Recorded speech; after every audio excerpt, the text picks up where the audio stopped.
You're with MoneyWeb. My name is Hannah Barry and I'm chatting to Warren Ingram of Galileo Capital about financial freedom. Warren, we often hear the term, rather, financial freedom from people who are trying to sell the next big investment opportunity. So the question is, what does it mean to be financially free? Is it simply having a lot of money? What is it? Financial freedom is completely different, for example, from being wealthy or trying to be rich. And I think often people who are aiming to be rich then get caught in these get-rich-quick schemes. So to me, financial freedom means having sufficient money to look after your monthly lifestyle costs. It's about achieving a sustainable life rather than trying just to be rich. So, for example, you find there are people that are financially free and they've only got 5 or 6 million rands worth of savings, and then you find other people who have 50 or 60 million rand and they're never going to be financially free because they spend so much. So it's about having enough money to fund your lifestyle costs and then not spending so much that you always have to work for the rest of your life.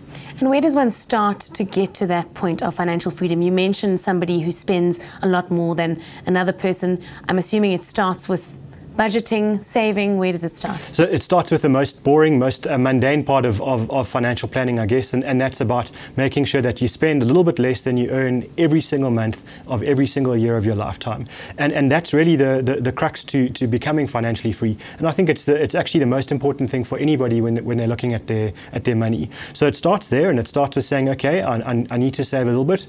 And then there are 3 steps to becoming financially free. The first is make sure that you're debt free.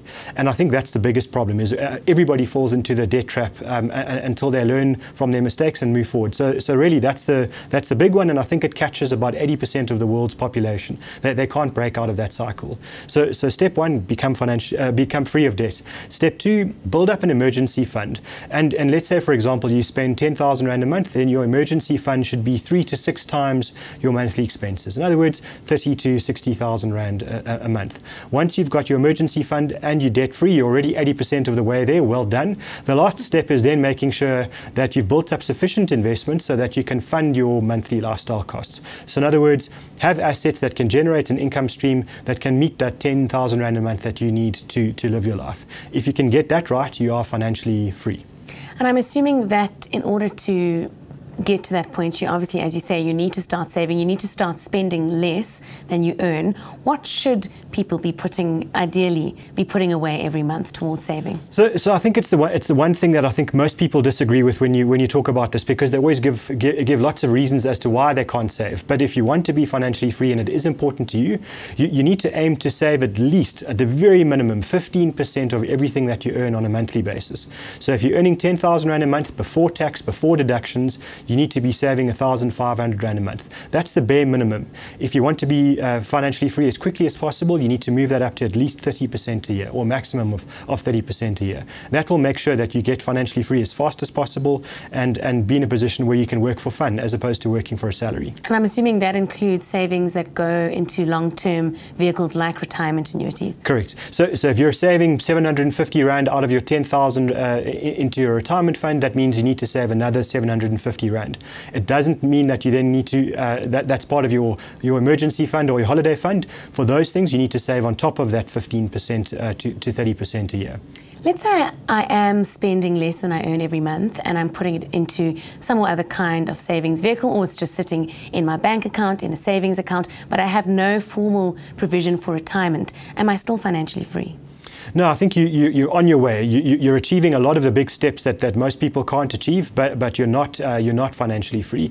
You need to build up an investment portfolio across a range of different investments that will give you some kind of an income stream once you're no longer working, and that needs to be protect you against inflation as well. So putting your money in a bank account, it's a good start because you are saving, and that's a big step, but it's not going to make sure that your money will beat inflation once you no longer work. So you're 90% of the way there. The other 10% is then building up your investment portfolio across cash, bonds, property and shares, and not just in cash.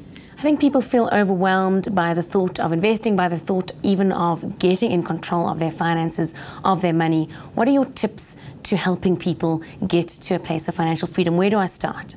It really does start with that first step. It's about taking control of your expenses and taking control of how you earn your money. And I think most of the time when I see people not succeeding with becoming financially free, it's because their money controls them. They don't control the way they spend. They're giving themselves excuses as to why they have to spend this money now, why they have to take out credit card debt to go on holiday or something like that. So it's number one, be in control, prioritize your money, don't give yourself excuses. So if saving and financial freedom is important to you, the first thing you do with your money every month is save. The second thing you do is pay for debt and move on. Warren Ingram is with Galileo Capital, and I'm Hannah Barry with MoneyWeb.